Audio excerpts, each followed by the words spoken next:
Hello, dear listener. My name is Fyodor Mikhailovich Dostoevsky. I will tell you a story that I wrote during my lifetime. The novel is called The Idiot. I will retell it briefly, reserving the key moments and details. Enjoy the listening.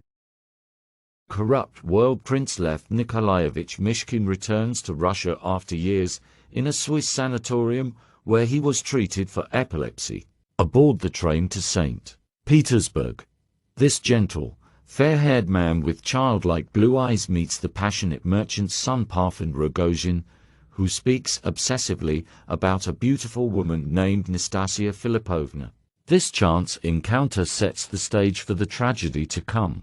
Despite his noble lineage, Mishkin arrives nearly penniless, planning to seek help from distant relatives, the Epanchin family.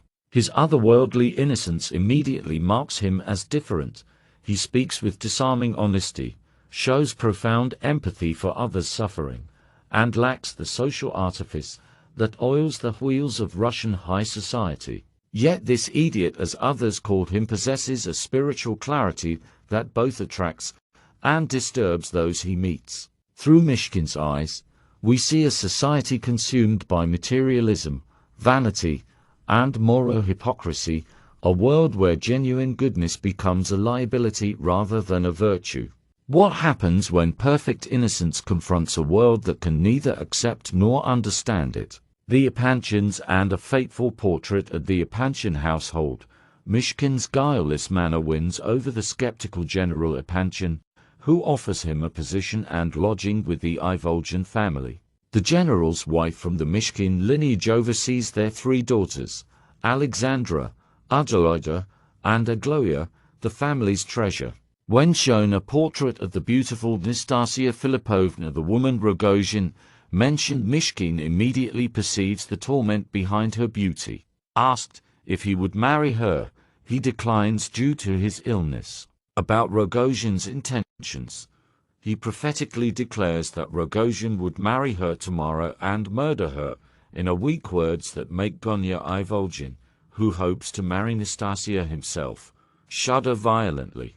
Mishkin's perception is unsettling because he sees through social facades to underlying truths. His assessment of Nastasia's character and Rogozhin's dangerous passion reveals wisdom beyond conventional intelligence. He reads souls rather than appearances. This spiritual insight, combined with his complete lack of guile, makes him both magnetic and disturbing to a society built on carefully maintained illusions. Nastasia's wounded soul. Nastasia Filipovna stands at the center of competing desires and schemes. Orphaned and later seduced by her guardian Totsky, she becomes a pawn in his marriage plans involving the Epanchin family. Totsky and General Epanchin arrange for Gonya Ivolgin to marry her with a substantial dowry. Her beauty serves as both power and curse. Men desire her while condemning her fallen status. At the Ivolgin home, Rogozhin disrupts proceedings by offering 100,000 rubles for Nastasia. When Gonya attempts to strike his sister for insulting Nastasia, Mishkin intercepts the blow, earning everyone's respect. At her birthday celebration, Nastasia orchestrates a game of confessions that exposes society's moral corruption. When she asks Mishkin if she should marry Gonya, his simple no moves her deeply. She calls him the first honest person she's met. The evening climaxes with the newly wealthy Mishkin offering to marry Nastasia himself, claiming her suffering has purified her. Torn between his redemptive love and Rogozhin's destructive passion, she chooses Rogozhin, crying, "I am not the same as you." The prince in society's web, with his newfound wealth, Mishkin settles in Pavlovsk for summer, becoming an object of curiosity. He grows close to the Epanchin family, particularly Agloya, who alternates between mockery and affection. His epilepsy symbolizing both his connection to higher truth and social dysfunction complicates his standing. After a seizure of the Epanchin's party, public opinion about him splits. Hippolyte, a dying young man, attempts suicide at Mishkin's villa with an unloaded pistol, a tragicomic scene revealing the novel's existential despair. Meanwhile, Mishkin's relationship with Agloya deepens when she reveals that Nastasia writes to her daily, urging her to marry the prince while claiming to love Agloya herself. Society both admires and rejects Mishkin, as it does all prophetic figures. His goodness attracts people, yet his inability to navigate social conventions and tendency to speak uncomfortable truths marks him as an outsider. He becomes a mirror reflecting others' moral failings, inevitably breeding resentment. Despite his wealth and title, he remains fundamentally alien to the society he has entered. The impossible choice. The novel reaches its philosophical core when Agloya demands Mishkin accompany her to meet Nastasia. Their confrontation turns hostile, with Agloya accusing Nastasia of loving her shame more than the prince. When Nastasia forces him to choose between them, Mishkin only murmurs to Agloya, "How can you? She is so unhappy." Agloya flees in anguish, while Nastasia collapses into his arms. Mishkin becomes engaged to Nastasia, though his behavior grows erratic. At the altar, Nastasia spots Rogozhin, rushes to him crying, "Save me," and they flee together. The prince receives this news with philosophical calm. In her state, it is quite consistent with the natural order of things. Mishkin's choice embodies the novel's central tragedy. He responds not to social convention, but to suffering, compelled by Nastasia's greater pain even as he loves Agloya. In choosing compassion over romantic fulfillment, he fulfills his Christ-like nature while ensuring his own destruction.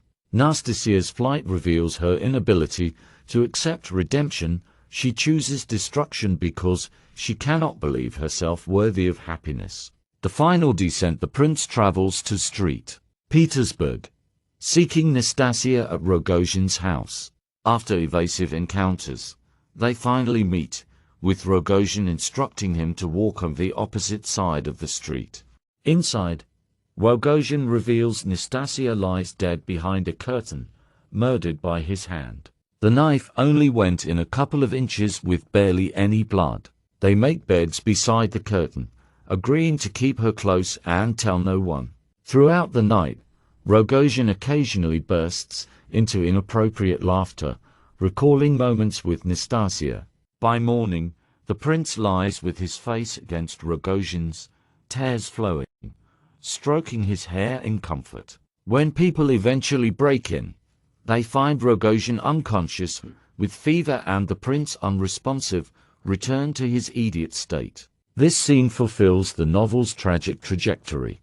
Their vigil becomes a pietà, united in love for a woman neither could save. The prince's regression represents his spiritual mission's failure in a corrupt world. His compassion for Rogozhin embodies ultimate Christian forgiveness, yet this very perfection renders him unable to function in society. When innocence fails, Rogozhin serves 15 years in Siberia, while the prince returns to Switzerland, likely permanently damaged. Agloya marries a Polish count unwisely, falling into religious fanaticism and family estrangement. The Epanchins eventually visit the prince, appreciating Evgeny Pavlovich's kindness toward him. The prince's regression suggests spiritual purity cannot survive in a corrupt world. Yet his influence endures through the connections he formed between previously unrelated characters. Dostoevsky presents a haunting paradox. Society needs figures like Prince Mishkin, but cannot sustain them. His failure isn't personal but universal, the tragedy of a world that recognizes goodness only after destroying it. In our cynical age, this message holds particular relevance. Perhaps we must each carry a fragment of the prince's compassion, knowing its perfect expression remains unattainable. In a society that mistakes innocence for idiocy, the truly good person will always appear foolish, yet without such fools, we lose our connection to what might ultimately redeem us.